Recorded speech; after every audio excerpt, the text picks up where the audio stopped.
Hi, welcome to my channel. ఈరోజు పాలకూర పప్పు ఎలా తయారు చేసుకోవాలో చూద్దాం. అందుకోసం 2 కప్పుల కందిపప్పు తీసుకొని కడిగి ఒక 10 నిమిషాల పాటు నానబెట్టుకోవాలి. అందులోనే ఒక కట్ట పాలకూర సన్నగా కట్ చేసి వేసుకోవాలి.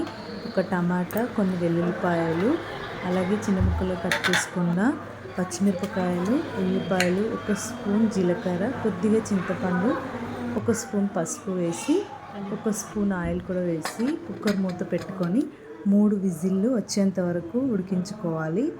విజిల్ మొత్తం పోయిన తర్వాత పప్పును మెత్తగా ఎనుపుకోవాలి. ఇప్పుడు రుచికి సరిపడా ఉప్పు వేసి